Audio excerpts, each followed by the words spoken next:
Morning, ladies and gentlemen. This morning, I want to talk about an issue that's, well, first of all, related to my story. It's another commentary. I think it's like July 11th right now, 2015. What I'm going to talk about is gun violence in America. The previous video that I put on here, 6 Minutes of Death video, um, I had my little gun violence issues going on. Really, I'm going to get to the point. All these mass shootings and shit you see on TV, that shit could be stopped. You know what I'm saying? Always in hindsight, after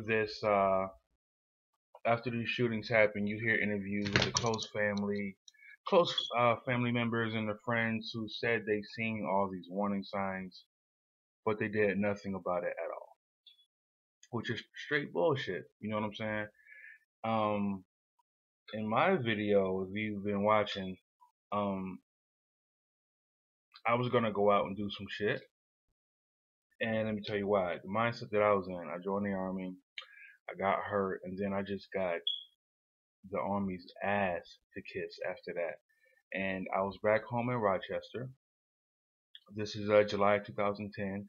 I got denied Social Security because they said I was unable and unwilling to work, but I was disabled, so I didn't know how long I can work. I got back to Rochester, and none of my friends actually hit me up, so I was spending every night with one of my homeboys, Silas, just getting drunk and high every fucking day, every night. Ended up having nowhere to stay. The military wasn't trying to help me out in any way whatsoever, and I was 23 years old and I thought that my life was over. So everything I wanted to do in my life was fucking taken away from me, and I was dealing with my own PTSD, mental issues, adjustment issues, adjusting to civilian life after being in the military, and me coming from the family I come from. I'm the only one who ever joined the military in my family, so nobody fucking knew how to handle the situation.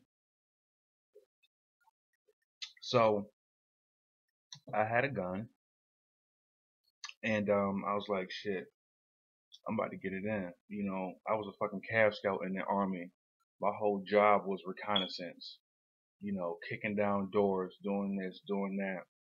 I'm not gonna go into everything that I had planned at the time, but like I said, it can be stopped, and let me tell you why. I went to two people and told them what I had going on or what I was planning on doing. And actually, those were my barbers at the time, Sharif and Anton. They had a barbershop out in Henrietta. And so, about a week before I was going to do what I was going to do, I told these dudes, I said, look, man, I'm about to get it in. I'm talking about robbing and all this shit. You know what I'm saying? I had plans. I had schematics of the city. Um, and I had just plans. You know what I'm saying? And so, in a situation where all I needed to hear was a yes, I heard two no's. Okay, Sharif and Anton, they call me Junior back home. They said, Junior, man, you got too much to lose. Are you fucking serious? What are you talking about right now? What are you doing? You know what I'm saying? Two no's when all I needed was half a yes, and the plan would have been on and fucking popping. You know what I'm saying? So when I hear all this gun violence in the most recent shooting in South Carolina, these things can be stopped if you have people around you who actually believe in you and know how much you have to fucking lose. You know what I'm saying? If they get any any shit for you at all, you know what I'm saying? If they have any love in their heart for you, they'll talk to you. Talk to a therapist, call the police, do something. You know what I'm saying? Because I was in that situation, and luckily my barber Sharif, he been knowing me since I was like 10 years old. He said, "Man, I seen your little ass grow up, go to the military, come back hurt, and this is what you plan on doing? Just throwing your whole life away doing this shit?" He said, "Man, it's not gonna work." Anton said the same thing, man. So all you really need is people who look out for you and have your best interest in mind. Okay, I had every reason, technically every reason to do what the fuck I wanted to do at the time. My mindset was thrown off. I felt betrayed by my country, my family, and my friends at the time in 2010. And all I needed was one yes to say, "Hey, I'm down. Let's go rob. Let's go steal some shit. Let's go do some shit." Just one yes. But instead, I got two no's. Okay. Um, Let me tell you the little shit that I was doing though. I was going around doing small shit like pickpocketing. Um, Tell you a story. I was in Irondequoit at, I think it was a Hess gas station, and this dude had left his wallet on the little beverage station. So I seen him leave the shit there. So I took the shit. Uh,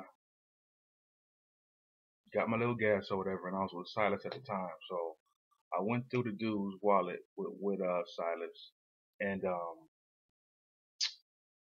dude had $80 in cash and a bunch of credit cards. It was some Italian dude in Irondequoit. He had $80 in cash. I gave 40 to Silas, and I took 40.